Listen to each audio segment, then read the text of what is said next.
Ese es nuestro anhelo, Señor, que nos guíes diariamente a la cruz, donde comenzó todo, Dios, donde inició todo. Ayúdanos, Señor, a siempre recordar, traer, Señor, a memoria quiénes éramos, que tú hiciste por nosotros. Nos salvaste, nos amaste, Señor. Gracias por entregamos este tiempo, Señor, te glorificamos. En su nombre de Jesús. Amén y amén. Pueden tomar asiento.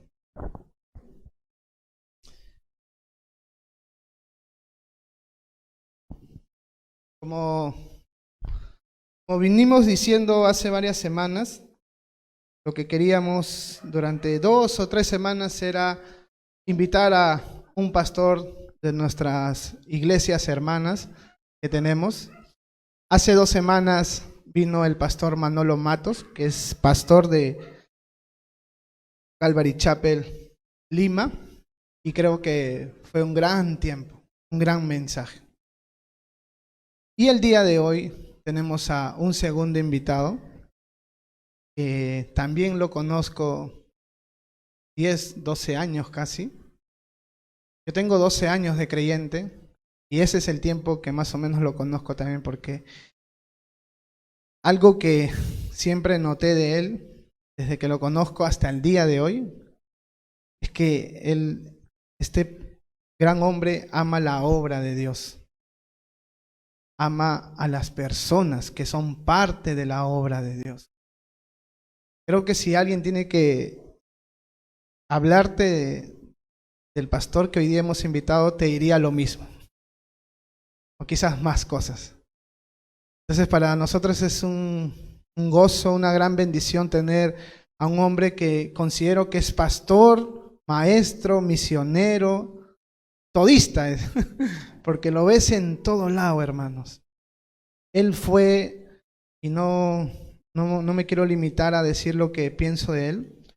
Él fue una de las personas, o fue la persona que de una manera Dios usó para que nosotros podamos recibir nuestro pollito. ¿Se acuerdan que en la cuarentena tuvimos una donación de pollos? Bueno, el pastor de hoy día es el que intercedió por nosotros. Y muchas cosas más podríamos decir. Quizás él puede mencionarlo brevemente, pero para nosotros es un gozo tener acá al pastor Raúl, pastor de 2 iglesias, Pachacútec y Ventanilla. Él ha fundado esas iglesias y hoy en día siguen perseverando, pero también justo ahora nos ha comentado mientras estamos sentados que tiene el deseo y está orando para ver si abre una nueva obra en la ciudad de Chiclayo. Y no me sorprende que él desee estas cosas, porque si algo lo caracteriza es eso, hacer algo para Dios. No puede estar quieto, no puede vivir en su comodidad, siempre está queriendo hacer algo. Y en verdad, Raúl, te queremos mucho, te apreciamos mucho, así que ¿por qué no nos acompañas acá al púlpito para orar por ti y dejarte para que Dios te utilice? ¿Oramos? ¿Les parece? Papito Dios, muchas gracias por Raúl. Gracias, Señor, porque tú lo usas grandemente. Es de mucha bendición para muchos hogares, matrimonios, miembros de la iglesia, Dios.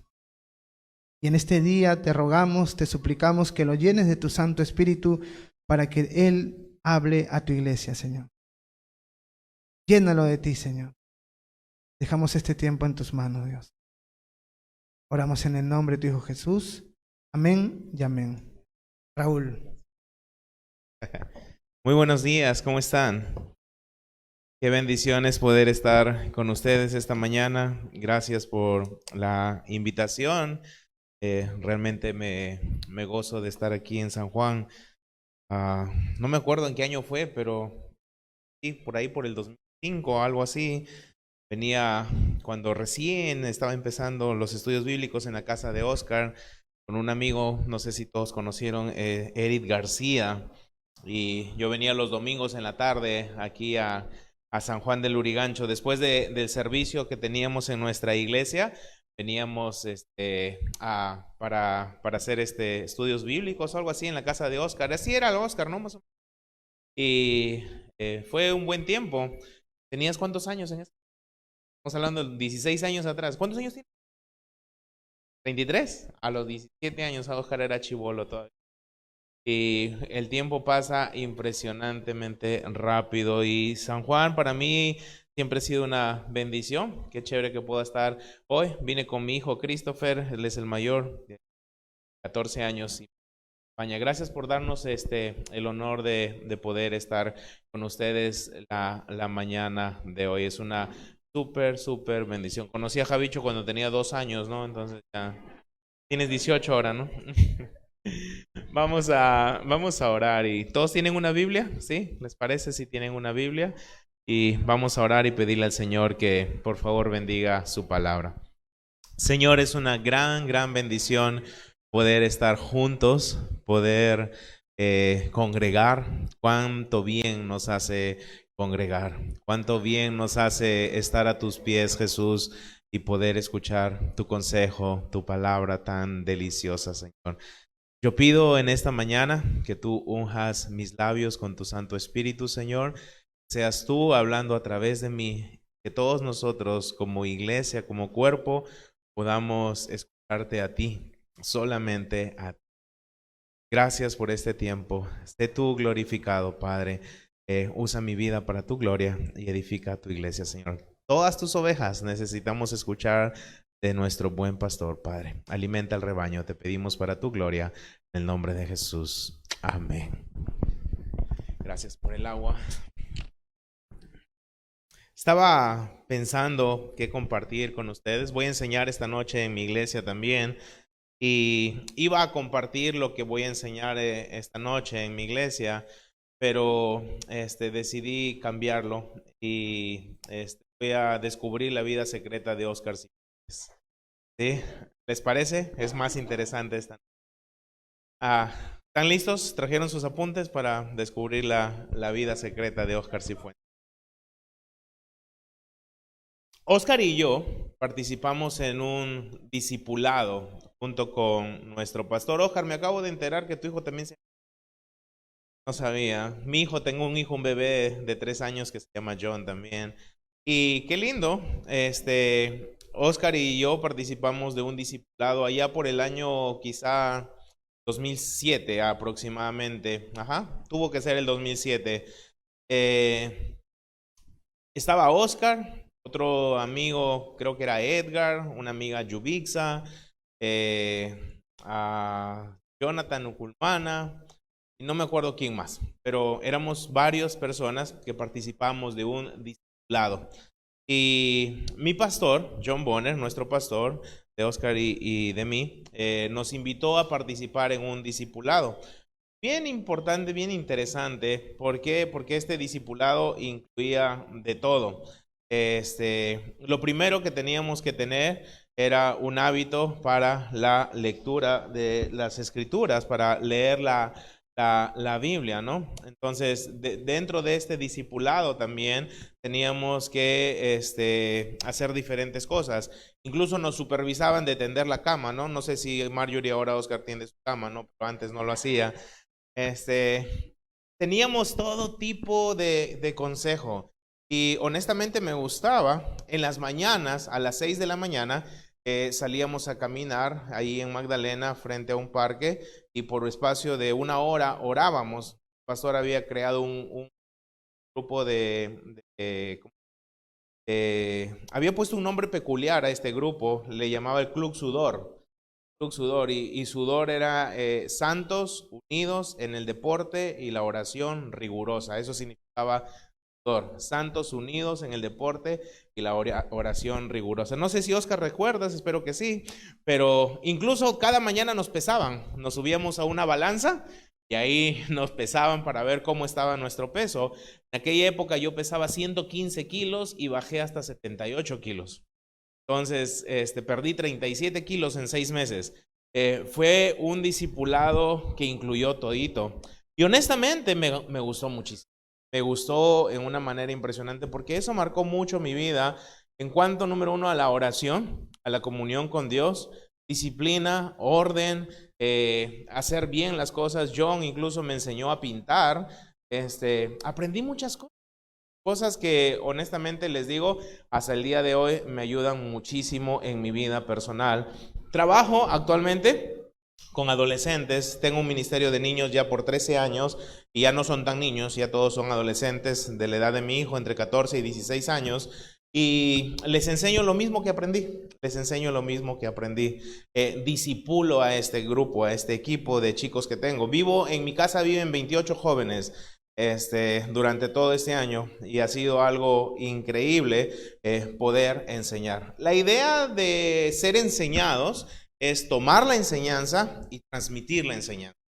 Si te llenas de conocimiento, Pablo el apóstol dijo a los corintios que el conocimiento que pasaría te envanecería. Entonces, pero si tienes conocimiento y transmites ese conocimiento, definitivamente vas a establecer una cadena maravillosa como es la que yo tomé, la que estoy dando en la actualidad. Y basado en lo que les acabo de contar, quiero contarles algo más. John, nuestro pastor, nos puso a este grupo de discípulos que estábamos un título, talmidines. ¿Te acuerdas, Oscar? Pero nos denominó talmidines. ¿Ustedes habían escuchado esa palabra anteriormente? Talmidín. ¿Alguna vez escucharon talmidín? Pues es poco común escuchar esa palabra talmidín. La palabra original en el hebreo sería la palabra Talmud. Talmud creo que sí la han escuchado. Talmud significa enseñar, estudiar, aprender. Eso significa Talmud, estudiar o aprender. Y talmidín vendría a ser un plural de esa palabra, cuyo significado es discípulo. Un talmidín es un discípulo. Entonces, Oscar y yo y muchos otros chicos allá por el año 2007 éramos los talmidín de nuestro pastor, éramos sus discípulos. Ahora, eso es interesante. ¿Cómo somos llamados nosotros? ¿Nos consideramos discípulos? ¿Hay algún discípulo aquí esta mañana? Solo Oscar y Víctor, los demás están ahí pensándolo. ¿Hay discípulos? Un discípulo, escucha esto, es un aprendiz, ¿correcto? ¿Qué es un discípulo? Un aprendiz. ¿Hay aprendices esta mañana aquí? Correcto, qué bueno que hayan aprendices. Ahora te hago una pregunta, ¿tienes el deseo de aprender? ¿Lo quieres? ¿Realmente quieres aprender o crees que ya llegaste al nivel donde dices, no, yo ya no necesito? Creo que es algo constante en la vida, algo constante de todo el tiempo. Necesitamos aprender, necesitamos ser discípulos, necesitamos ser talmidines. Ahora, hay algo interesante. Si queremos aprender, necesitamos obviamente saber de quién vamos a aprender. ¿De quién vamos a tomar la enseñanza? La Biblia nos muestra a alguien maravilloso que estuvo siempre dispuesto a enseñar, Cristo Jesús. Esta mañana yo quiero que tú te pongas en el lugar de discípulo. ¿Está bien? Ponte en el lugar de discípulo, pero vamos a hacerlo un poco más divertido. Ponte en el lugar de talmidín, un aprendiz. Ponte en el lugar de discípulo, de aprendiz, de un talmidín, y vamos a buscar al mejor maestro. Vamos a buscar a Cristo Jesús como maestro. Quiero animarte en esa área en tu vida. Busquemos un maestro y seamos sus discípulos. ¿Están conmigo?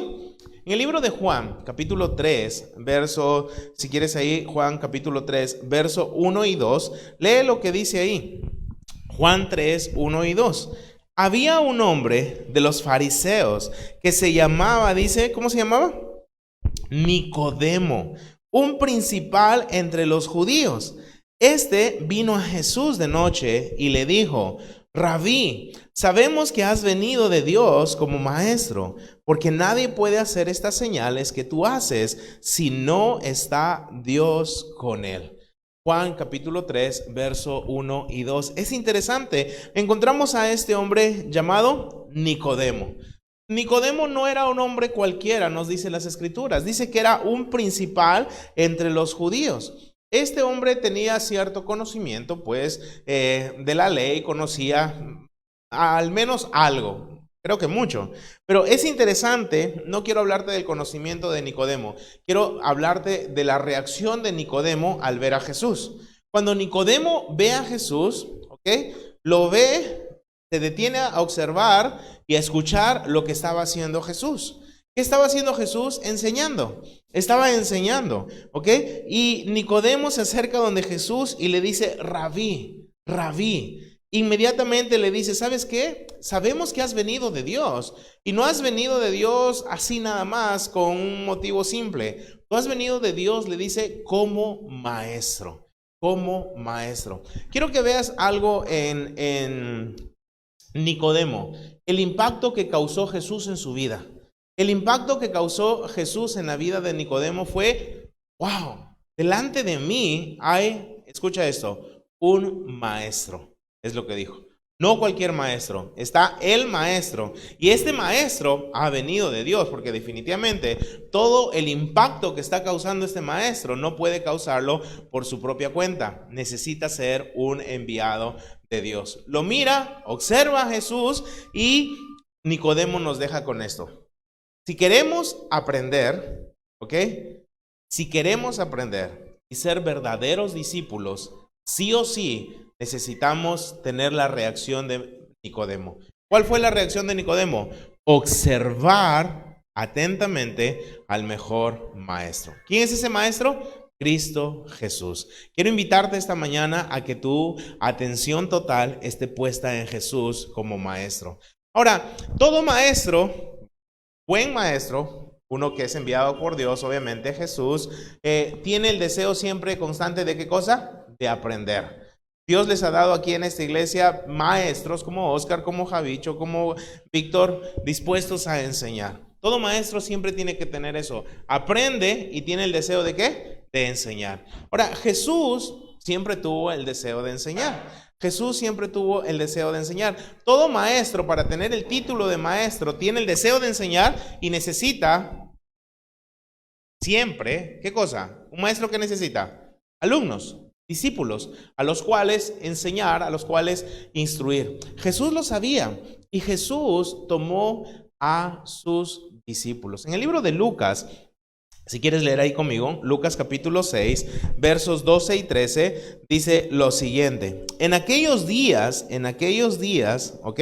Lucas 6, 12, 13, dice, en aquellos días, él fue al monte a orar y pasó la noche orando a Dios.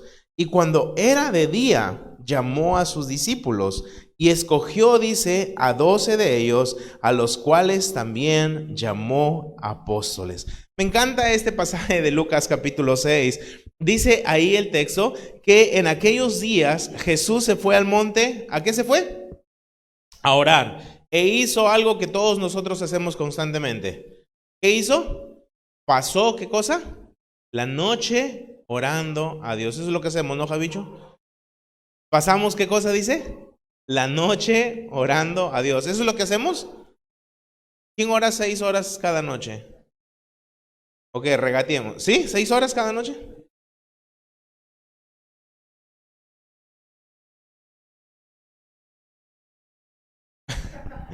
¿5 horas seguidas toda la noche? 4, 3. Llegamos a la cama y ya estamos ahí que nos envolvemos con sábanas, ¿verdad? Y es interesante. Pocas veces tomamos conciencia de lo importante que es la oración. Pocas veces tomamos realmente como cosa seria la oración. Muchas veces oramos poco, poquísimo. Mira, pocas oraciones dan como resultado grandes frustraciones. Pocas oraciones, grandes frustraciones, porque son tus decisiones, no son las decisiones de Dios. Grandes oraciones, largas oraciones, constantes oraciones atraen muchas bendiciones sobre nuestras vidas. Y eso es algo que nosotros tenemos que hacer. Nota aquí, hay un maestro, ¿ok? Tienes que ver al maestro, a Jesús. Tienes un maestro, tienes a Jesús aquí y él tiene el deseo de enseñar. ¿Ok? Y lo va a hacer, va a tomar a sus discípulos. Pero antes de llamar a sus discípulos, es interesante, dice que pasa la noche orando a Dios. Es una gran decisión la que va a tomar. ¿Cuál es la decisión que va a tomar? Tener un grupo de personas a las cuales instruir, preparar, capacitar y enviar. ¿Ok? Pero el Maestro Jesús nos deja a nosotros ver claramente que toda decisión tiene que tener convicción en la oración. Tiene que haber mucha convicción en la oración. Si tú estás orando poco, en verdad toma esto de Jesús como un ejemplo para nuestras vidas. Necesitamos orar más. Necesitamos estar de rodillas constantemente, sea cual fuere la decisión. Aquí está Jesús, el rabí que nos dijo Nicodemo, el maestro. Aquí está el maestro, tomando ¿a cuántos discípulos dice? A 12. ¿Cuánto tiempo oró? Pasó toda la noche orando a Dios. Ahora, hay algo interesante. El maestro quiere enseñar, por eso toma a sus discípulos. Escoge a los 12, ¿ok? Con una finalidad, o varias. Instruirlos, ¿ok? Prepararlos, capacitarlos, y ya lo dije hace un rato, enviarlos.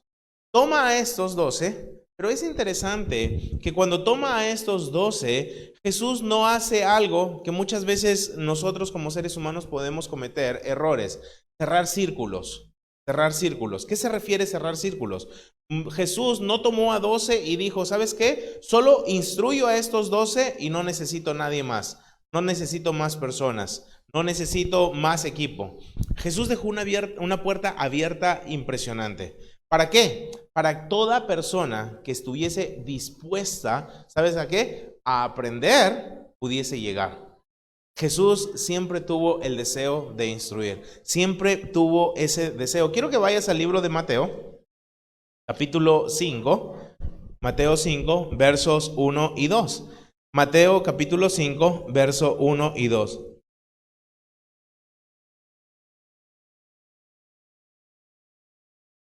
¿Lo tienen? Mateo capítulo 5, verso 1 y 2.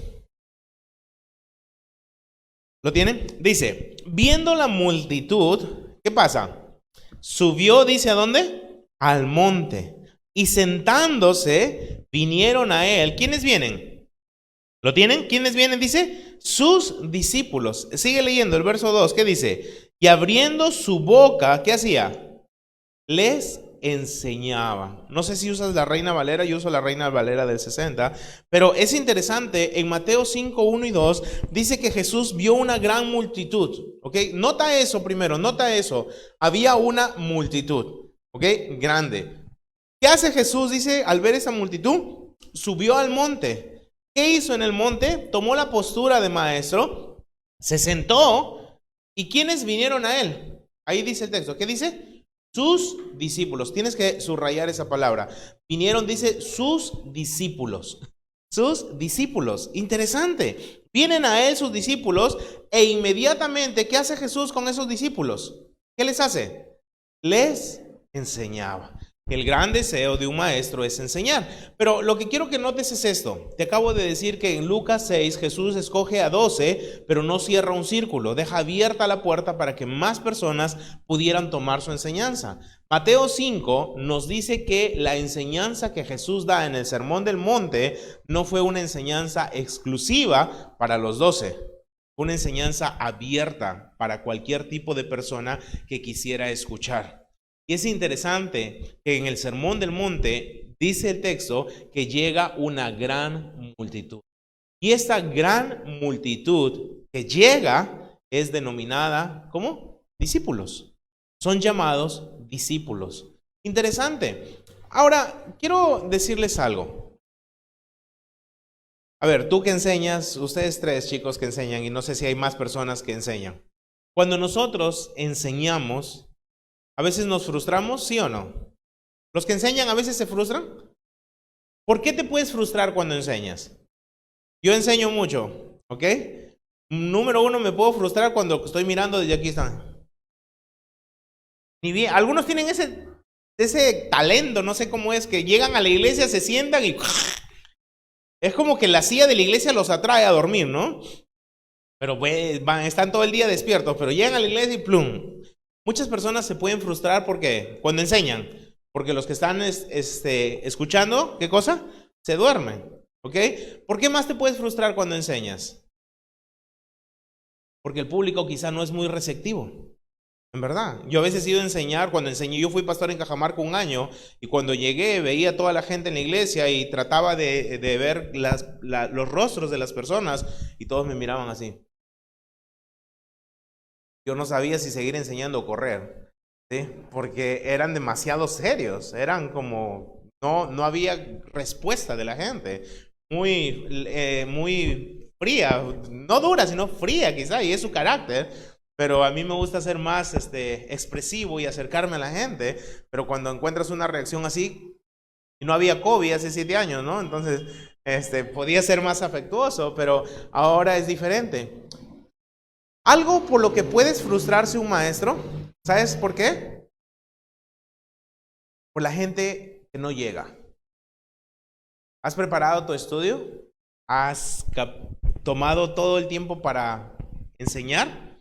Y dices, bueno, tengo un grupo de 20 personas que van a estar ahí, voy a enseñarles. Y llegas a enseñar y de ese grupo solo hay 2, 3. Los demás se fueron al vacunatón, ¿sí? Y no llegaron. ¿Puede frustrarte eso alguna vez? Déjame decirte que no debería, pero como seres humanos que somos, nos puede frustrar. No importa el número, pero somos seres humanos. Muchas veces nos puede frustrar. Y nos puede frustrar muchísimo. Pero hay algo interesante. ¿Por qué te estoy diciendo esto? Porque aquí en Mateo 5, ¿ok? Les voy a llevar a otro capítulo ahorita. En Mateo capítulo 5, no vemos que alrededor de Jesús haya frustración ni motivos para que causen esa frustración. Te acabo de decir que algunos motivos para las personas que enseñamos puede ser el poco interés, la poca recepción de la gente, ¿ok? Si estás conmigo, ¿verdad? ¿Ok? Lee por favor y te lo explico mejor. Mateo 8.1. Mateo 8.1. Mateo 8.1.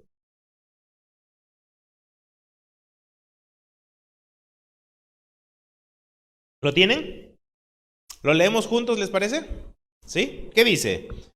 Cuando descendió Jesús del monte, ¿qué dice? Le seguía mucha gente. Ahora, ¿cómo empieza Mateo 5? Viendo la multitud, subió al monte. Y dice, y sentándose, vinieron a él, ¿qué cosa? Sus discípulos. Podemos asumir esto, que cuando Jesús va al monte a predicar este sermón maravilloso, mucha gente va con él. El sermón que da Jesús entre Mateo 5, 6 y 7 es un sermón preciosísimo que abarca muchos temas de interés para nuestra vida diaria. Termina de dar ese sermón, desciende del monte y una pregunta, ¿hay fruto en su enseñanza, sí o no? Sí. ¿Por qué podemos medir el fruto? Por el resultado. ¿Qué pasó en capítulo 8, verso 1?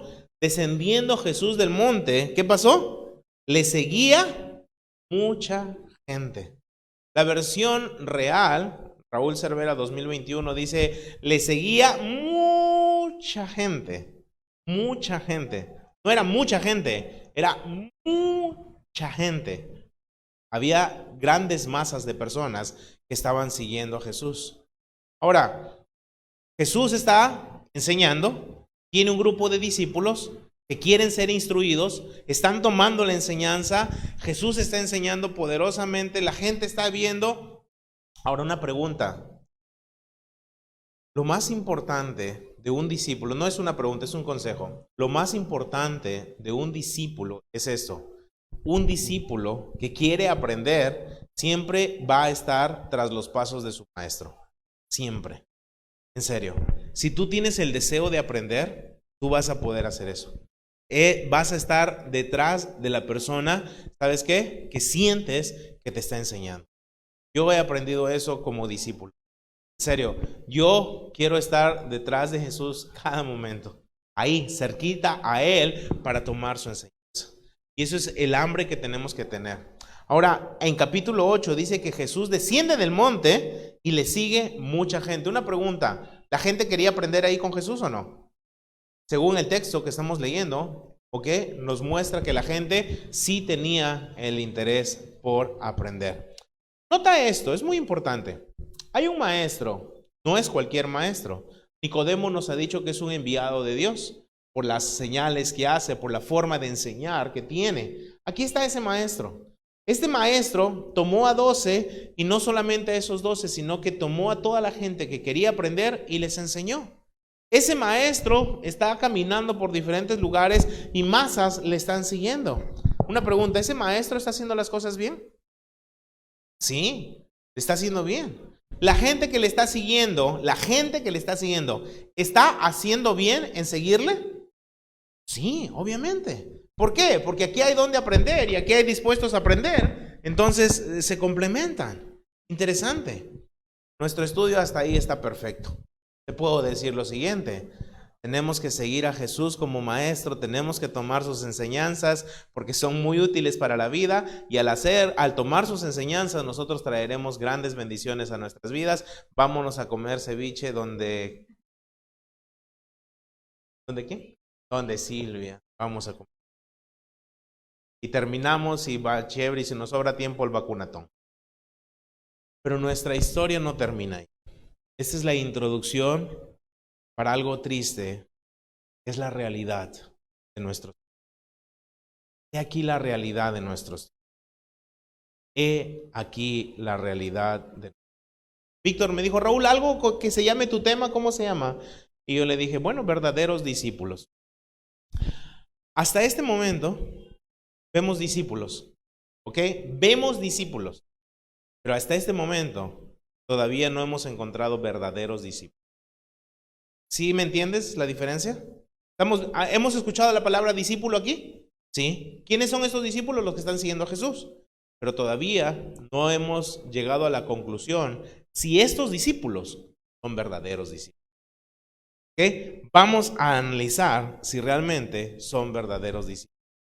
Hay un pasaje en las Escrituras, en el libro de Juan, en el Evangelio de Juan, que realmente puede causar un poco de escalofrío.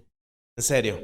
No por el número, sino por el contenido. El contenido, el número a muchos les da escalofrío, pero el contenido del versículo, lo que dice el versículo, eso realmente da escalofrío. ¿Quieren leerlo? Lean Juan 6:6. ¿Ok? Lean Juan 6:6.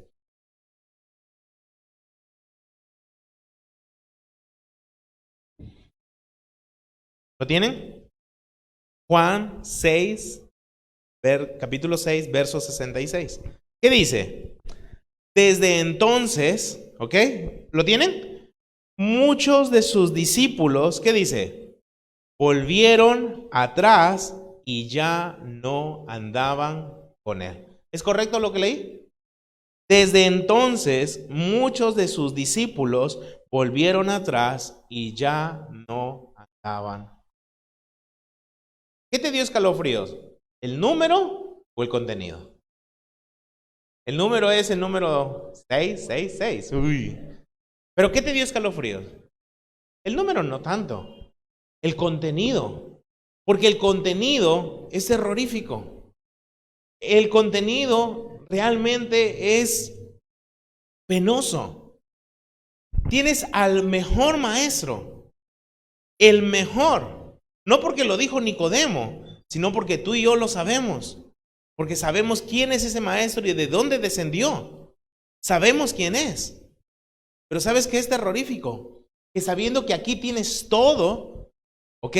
Para aprender, muchos de sus discípulos, ¿qué hicieron? Se volvieron atrás y ya no estuvieron con él. Para que puedas entender un poco más, lo vamos a graficar. Jesús está yendo en esta dirección. Está enseñando y masas le están siguiendo. Y Jesús sigue avanzando porque acuérdate, el verdadero discípulo va tras los pasos del maestro. Y ahí está Jesús enseñando, y llega un momento en que una multitud le dice a Jesús, ¿sabes qué?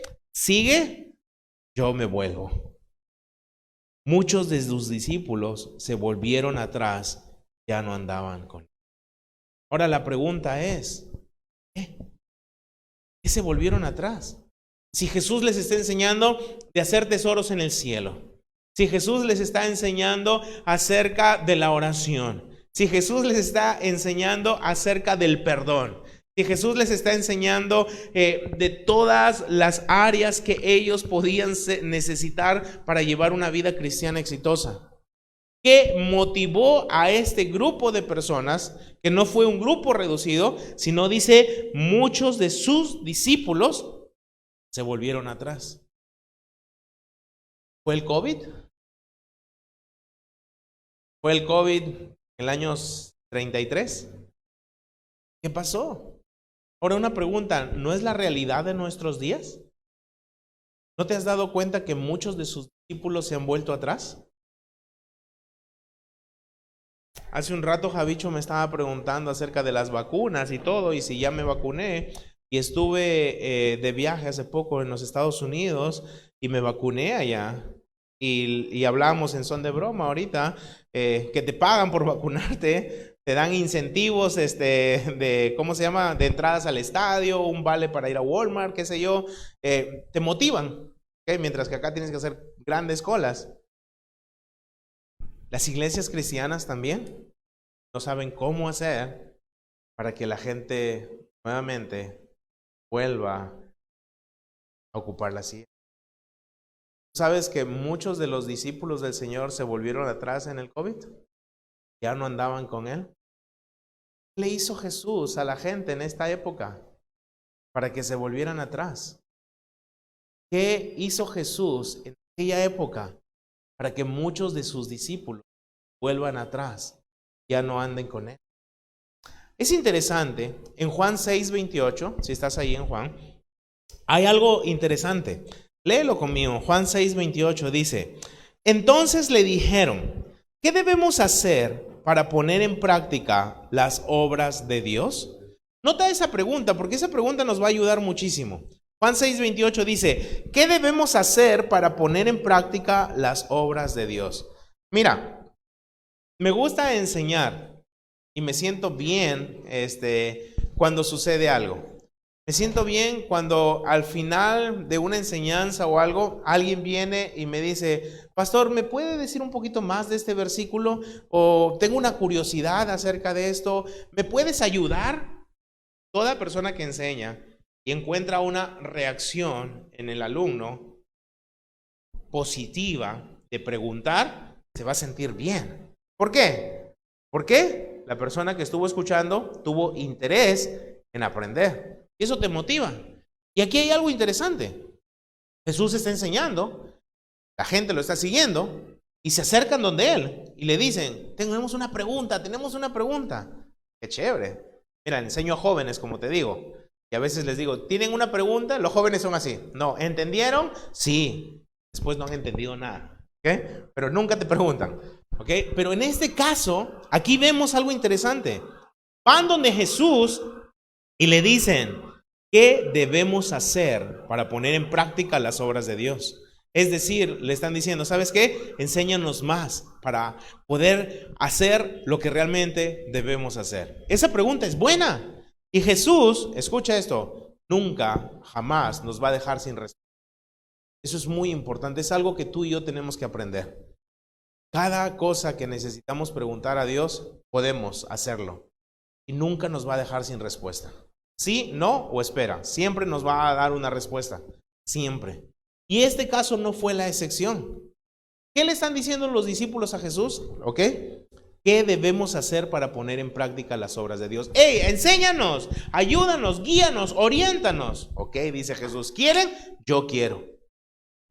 Desde capítulo 6 del libro de Juan, verso 29 hasta el 59, Jesús les da la respuesta. Jesús les da la respuesta. Y tú lo puedes leer detalladamente en tu casa, en la tarde, o mientras almuerzas donde Silvia tu ceviche. ¿Ok? Tú puedes comer ahí y leer. Pero escucha esto atentamente, por favor. Escucha esto. La respuesta de Jesús, quizá la podemos resumir en 2 palabras. Es larga, es extensa, son 30 versículos. Pero lo primero que les dice Jesús es esto: crean. ¿Ok? Les habla acerca del pan de vida, les habla del maná que descendió del cielo, ¿ok? Pero Jesús les lleva a esto: crean y obedezcan. Crean y obedezcan. ¿Y sabes cuál es la reacción de ellos? La reacción es esta, en Juan 6:60. La reacción es esta y le dicen, ¿sabes qué? Al oírlos, muchos de sus discípulos dijeron, dura es esta palabra, ¿quién la puede oír? ¿Sabes qué, Jesús? Lo que tú nos estás diciendo es demasiado. No podemos. ¿Y sabes cuál fue la reacción final? Lo que acabamos de leer hace unos minutos. Juan 6:66. Desde entonces muchos de sus discípulos se volvieron atrás, ya no andaban. ¿Qué les fue duro? Creer y obedecer. ¿Sabes qué es lo más difícil para muchos? Creer y obedecer. ¿Quién es un verdadero discípulo? ¿Quién es un verdadero discípulo? En el libro de Mateo, capítulo 16, verso 24, es un versículo súper conocido, todos lo debemos memorizar. Jesús dijo a sus discípulos, si alguien quiere venir en pos de mí, ¿cuál es la respuesta? ¿Qué les dijo? Vamos, ayúdenme. ¿Qué le dijo? Niéguese a sí mismo, tome su cruz, ¿y qué más? Y sígame, y sígame. Un verdadero discípulo hace lo que Jesús les dijo que hicieran. ¿Qué les dijo Jesús? Niéguese a sí mismo, tome su cruz y sígame. ¿De qué está hablando eso? Está hablando de tres cosas puntuales, muy, muy puntuales. Negación, esfuerzo y ¿qué más? Sacrificio. Negación, esfuerzo y sacrificio. Son tres cosas. Un verdadero discípulo hace esto. Se niega, se esfuerza y se sacrifica. ¿Qué pasó con estos que se volvieron atrás? Pues no querían negarse, no querían esforzarse. ¿Esforzarse en qué? En obedecer. La obediencia, en verdad, tiene que ser total y requiere esfuerzo. ¿Okay? Ellos no querían negarse, no querían esforzarse, mucho menos querían sacrificarse. Y Jesús está diciendo que un verdadero discípulo toma su cruz, se niega a sí mismo y le sigue. Y muchos dijeron, ¿sabes qué, Jesús? Estás pidiendo mucho, nos vamos. No. Nos vamos. Se volvieron atrás. ¿Y es la realidad de nuestros días o no? Es la realidad de nuestros días. Muchos se han vuelto atrás y ya no andan con Él. ¿Hay sacrificios que hacer? Sí, los hay. Hay muchos sacrificios que hacer, pero ninguno al que ya fue hecho 2000 años atrás. Lo que hizo Jesús en una. No vamos a hacer eso porque ese es un solo sacrificio que lo hizo el Cordero de Dios que quitó el pecado del mundo o quita el pecado del mundo. Ahora, hay algo interesante. Muchas personas no quieren llegar a ese nivel de ser verdaderos discípulos por el alto costo, el sacrificio. ¿Verdad? El sacrificio. Ahora, pero nos olvidamos de algo puntual. Todo sacrificio tiene una recompensa. ¿Has pensado en eso? Todo sacrificio tiene una recompensa. ¿Lo has vivido en tu vida como discípulo? Todo sacrificio tiene una recompensa. Nunca te olvides de esto. Todo sacrificio tiene una recompensa. Y aquí vamos a ver algo espectacular y me gusta muchísimo esto. Me apasiona por lo que Jesús va a decir. ¿Ok? Espero que estés conmigo. Ve a Mateo capítulo 19, por favor. Mateo 19, verso 27 y 28. Mateo 19, 27 y 28. Dice, entonces respondiendo Pedro le dijo, he aquí, nosotros lo hemos dejado, ¿qué dice? Todo, y te hemos seguido. ¿Qué pues tendremos? Jesús le dijo, de cierto os digo que en la regeneración, cuando el Hijo del Hombre se siente en el trono de su gloria, vosotros que me habéis seguido, también os sentaréis, dice, ¿qué dice? Sobre 12 tronos para juzgar, ¿a quiénes dice? A las 12 tribus de Israel. Todo esfuerzo, todo sacrificio, ¿tiene qué cosa? Una recompensa. Nota esto, Jesús ha tomado a sus discípulos, los ha instruido, les ha enseñado, los ha preparado para cosas puntuales de la vida, ¿okay? Para ser usados de una manera espectacular. Cuando Él tomó esos 12, incomodó sus vidas también, ¿o no? ¿En qué forma incomodó sus vidas? Bueno, tenían que caminar por... ¿Tú has estado en Israel, no, Laura? Ok, me vas a ayudar en el estudio entonces. Tenía que caminar largos tramos, ¿sí o no? ¿Sí? Ok. Tenía que ir por diferentes lugares. ¿Quiénes tenían que caminar con Jesús? Sus discípulos. Tenían que caminar con Jesús. Ahora, estos largos tramos de caminata realmente eran agotadores. ¿Qué? Caminar y caminar y caminar. ¿Estaban ahí? La pregunta es, ¿estos discípulos que tomó Jesús dejaron todo? ¿Sí o no? Sí, lo reconoce Jesús, ¿ah? Lo reconoce Jesús. Mira, primero Pedro dice, nosotros hemos dejado todo. Es fácil yo jactarme, ¿ok? Pero luego Jesús les dice, ustedes que dejaron todo, ¿ok?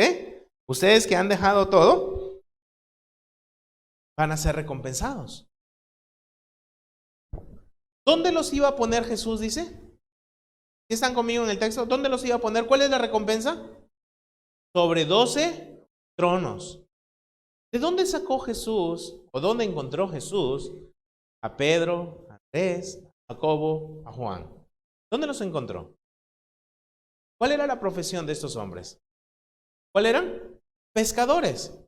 Y pescaban en yates en aquella época, ¿verdad? ¿Se acuerdan esos yates que tenían? Tipo cruceros o también como el Titanic, algo así. ¿Así era? ¿Ok? En Israel, si tú te acuerdas, cerca al mar de Galilea, hay un museo ahí, cerca al mar de Galilea, y hay una barca, toda viejita, y hay un título, puede que sí, pueda que no, ¿ok? Pero hay un título ahí en esa barca que dice la barca de Jesús, y dice que probablemente Jesús pescaba ahí con sus, ¿cómo se llama? Con sus discípulos. Ok, vamos a poner que sí era, ¿ok? Nadie te puede decir que sí o no, ¿no? ¿Ok? Pero esa barca simboliza el tipo de embarcaciones que había en aquella época, ¿ok? Y cerca al mar de Galilea. Y las embarcaciones de aquellos pescadores de aquella época, tal cual en muchos lugares de nuestro país hay, eran embarcaciones artesanales. Es decir, barcas muy sencillas, muy simples. Y si tú te has subido a una barca, a un bote, algo que es peculiaridad de esas barcas o esos botes, que los pescadores ponen una pequeña tablita nada más así, en serio, es bien pequeña, y ahí están sentados en esa tablita. Ahora, siéntate en una tabla toda una noche.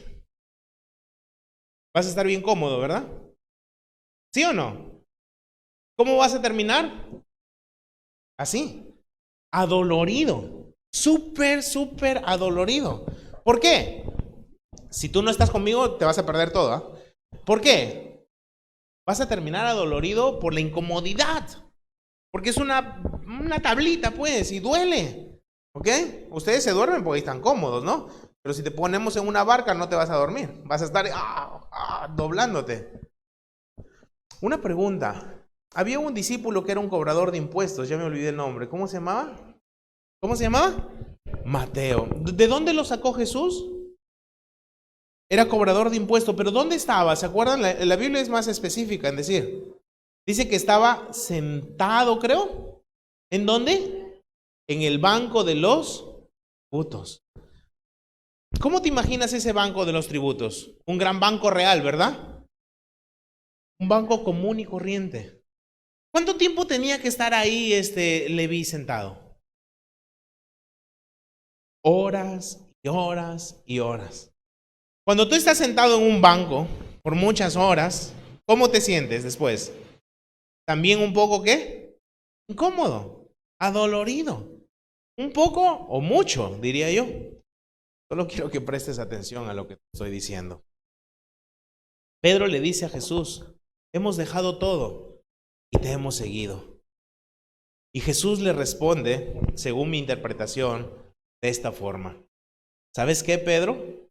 Mi Padre no le debe a nadie. Mi Padre no es deudor de nadie. Si yo te dije que un verdadero discípulo tiene que negarse a sí mismo, tomar su cruz y seguirme, y si tú lo hiciste, mi Padre que sabe, que ve todo, tiene una recompensa. ¿Y sabes cuál es la recompensa para ustedes? Ustedes que dejaron todo, que se negaron, que se esforzaron, que se sacrificaron, la recompensa es esta. Ustedes se sentarán sobre 12 tronos para juzgar a las 12 tribus. Míralo de esta forma, 12 tronos. La Biblia describe el cielo como un lugar majestuoso, impresionante. En serio, súper impresionante. Nuestra mente tan limitada no puede imaginarse cómo es el cielo. Pero ahí en el cielo, Javicho, hay 12 tronos.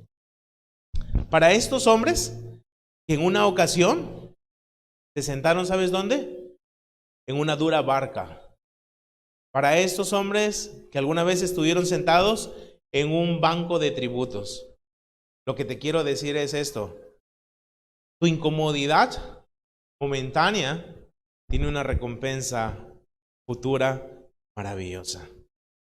Todo esfuerzo, todo sacrificio tiene una super recompensa. Y el verdadero discípulo del Señor, que se ha esforzado, se ha negado, se ha sacrificado, será recompensado. Hoy en día, pocos quieren sacrificarse por el Señor. Pocos quieren esforzarse por el Señor. Pocos quieren negarse. Queremos vidas de discípulos con placeres. Queremos vidas holgadas. Queremos un evangelio ligero. No queremos hacer esfuerzo por la iglesia. ¿Sabes cuál es la gran excusa? COVID. Solamente el COVID vino para descubrir nuestro corazón. ¿Sabes qué? Para ver dónde estamos como discípulos. Te quiero decir que muchos no han pasado la prueba.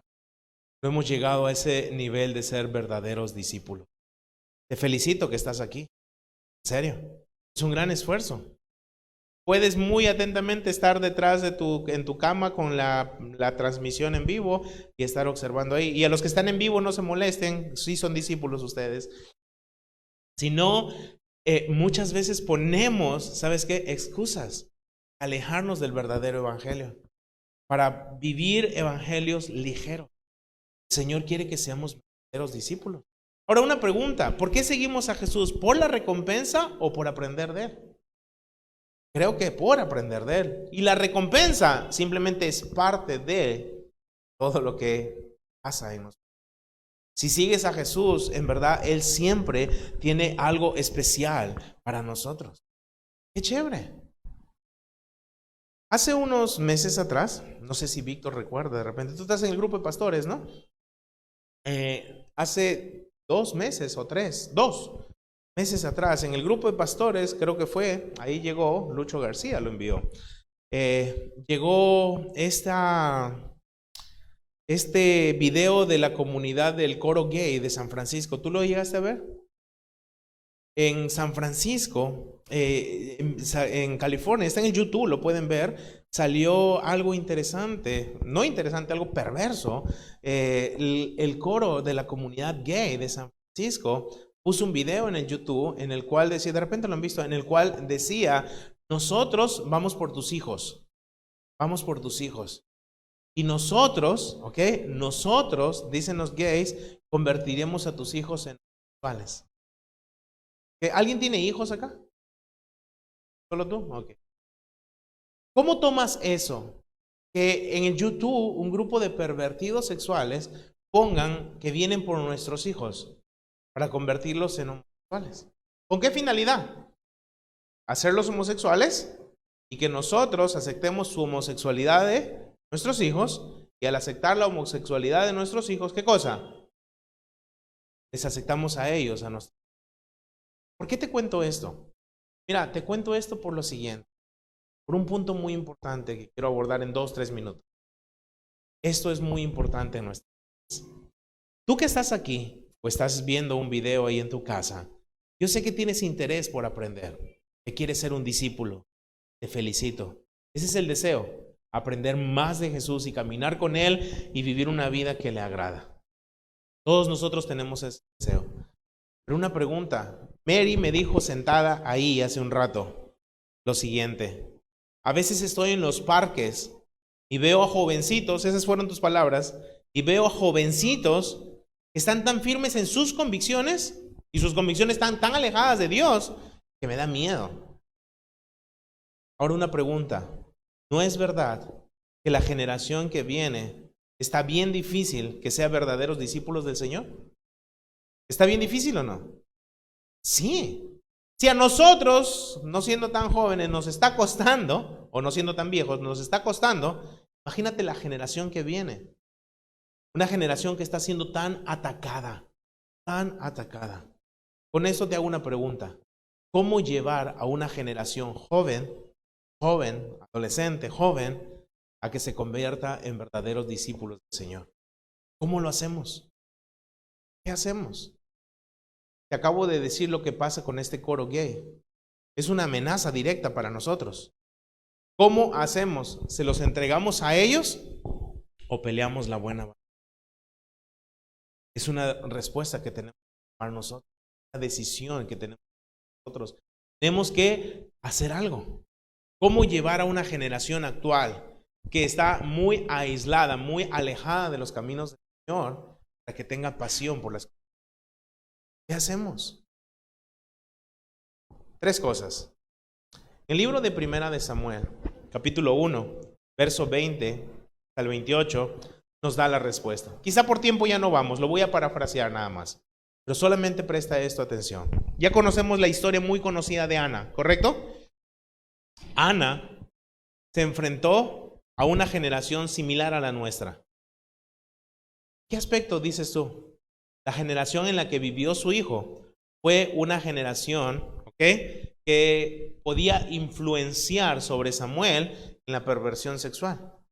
Ustedes recuerdan, el sacerdocio en Israel había sido manchado, contaminado. Elí, el sumo sacerdote, tenía sus hijos, Ofni y Fines. ¿Cómo estaban ellos? Dice que se acostaban con las mujeres ahí al pie del tabernáculo. Habían hecho todo lo malo delante de Dios. Ahora es interesante, muy interesante, que en esa generación en la que vivió el hijo de Ana, Samuel, su hijo no fue por el camino errado. Su hijo permaneció siendo un verdadero discípulo. ¿Cómo logró Ana que su hijo fuese así? La Biblia nos dice en 1 Samuel, capítulo 1, entre el 20 al 28, lo siguiente. Número 1, Ana hizo algo que pocos padres quieren hacer en la actualidad. ¿Sabes qué hizo? Crió. Ana crió a su hijo. El verso 23 del capítulo 1 nos dice que Ana crió a su hijo. Y lo primero que todo padre debe hacer por su hijo, ¿qué cosa es? Criarlo. Es lo primero. Ya sabes, Víctor y Viviana. Nada de guarderías. Eso no está. ¿Qué tiene que hacer un padre? Criar. ¿Qué significa criar? Sacar en cara a los hijos. Me parto el lomo por ti para darte todo lo que yo no tuve. No. Criar significa enseñar, instruir. Es lo que hizo Ana. Instruyó, enseñó. ¿Qué? Ella enseñó. ¿Qué más hizo Ana? Número 2, no solamente crió. Número 2, ¿sabes qué? Oró. Ella le dijo a Elí, por este niño oraba, por este niño oré, por este niño oraré. Oró. ¿Y sabes qué hizo Ana? Número 3, ¿saben qué hizo? Entregó. Dedicó a su hijo al Señor. No se lo dejó a Elía, se lo dejó al Señor. Se lo entregó al Señor. Ana hizo 3 cosas para que su hijo resplandeciera en medio de una generación perversa. Crió, oró, entregó. Ella hizo algo maravilloso. Volviendo a nuestro tema inicial, presta atención a esto. Ana hizo lo que un discípulo debe hacer. Ana se negó, Ana se esforzó, Ana se sacrificó. Es lo que dijo Jesús: si alguien quiere venir en pos de mí, niéguese, esfuércese y sacrifíquese. Y acabamos de decir minutos atrás que todo esfuerzo tiene una recompensa, todo sacrificio tiene una recompensa. Los discípulos fueron recompensados, salieron de la incomodidad de una barca y puestos en 12 tronos. ¿Están conmigo? ¿Tú crees que Ana tuvo una recompensa? Una maravillosa recompensa. En 1 Samuel 2:26 dice lo siguiente, escucha esto. 1 Samuel 2:26 dice: y el joven Samuel iba creciendo y era acepto delante de Dios y delante de los hombres. Y el joven Samuel iba creciendo y era acepto delante de Dios y delante de los hombres. ¿Sabes cuál fue la recompensa para Ana? Ver que su hijo, en medio de una generación tan perversa, permaneció fiel al Señor. Fue creciendo y era acepto delante de Dios y delante de los hombres. La única forma que nosotros podamos llevar a nuestros hijos a que permanezcan firmes en las cosas de Dios es cría, ora, enseña. Vas a ver el resultado, y vas a ver el resultado de lo que haces, del esfuerzo. Una gran recompensa. Hoy estoy pasando tiempo con mi hijo y en verdad me agrada que él esté en los caminos de Dios. Ayer estábamos almorzando ahí en Larcomar y le pregunté y le dije, ¿amas a Dios por mí? ¿Amas a Dios por mí? Es fácil que ame a Dios por mí, pero él no necesita amar a Dios por mí. Él necesita amar a Dios por él. ¿Sí están conmigo? Yo le dije, ¿crees en Dios porque yo te lo digo? Es tu sentir. Si eres padre, si eres madre, estás aquí, lleva a tus hijos a las cosas de Dios. Déjales a ellos a que tomen la mejor decisión. Pero van a tomar esa mejor decisión como cuando nosotros como padres, los criamos, oramos, los entregamos así. Va a haber un fruto. No me imagino mi vida viendo a mi hijo alejado de Dios. Él sabe lo que tiene que hacer.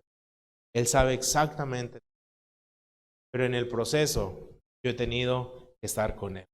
Espero que tú, si quieres buenos resultados, estés esforzando. Necesitamos ser verdaderos. No pongas excusas. Estamos viviendo tiempos totalmente difíciles y hay muchos que están volviendo. Nosotros no somos de eso. Tenemos que seguir al Maestro firmes en él. Vamos a orar. Señor, muchísimas gracias por darnos la bendición esta mañana de poder haber estado aquí escuchando de tu palabra, aprendiendo más de ti, Señor. Y realmente queremos ser verdaderos discípulos, personas que realmente se niegan, se esfuerzan, se sacrifican. No queremos ser verdaderos discípulos por una recompensa. En verdad queremos ser verdaderos discípulos porque necesitamos aprender cada día más de ti, Señor, mucho más de ti. Te pedimos que tú nos ayudes, que tú, por favor, pongas fuego en nuestro corazón, que nos ayudes a dejar toda excusa de apartarnos del verdadero camino, Señor. Yo te doy gracias por esta linda congregación. Gracias por la obra que estás haciendo aquí en San Juan del Lurigancho de muchos años, Señor. Gracias por todo lo que has hecho en cada época, etapa, Señor, y por lo que viene más adelante. Sigue bendiciendo, proveyendo abundantemente para todo lo que necesiten aquí. Señor, que haya un liderazgo sólido, unido, compacto y que hayan verdaderos discípulos dispuestos a aprender, salir e impactar. Eso es lo que queremos hacer. Gracias, Dios. Bendice esta obra, te pido para tu gloria. En nombre de Jesús. Amén. Que Dios les bendiga.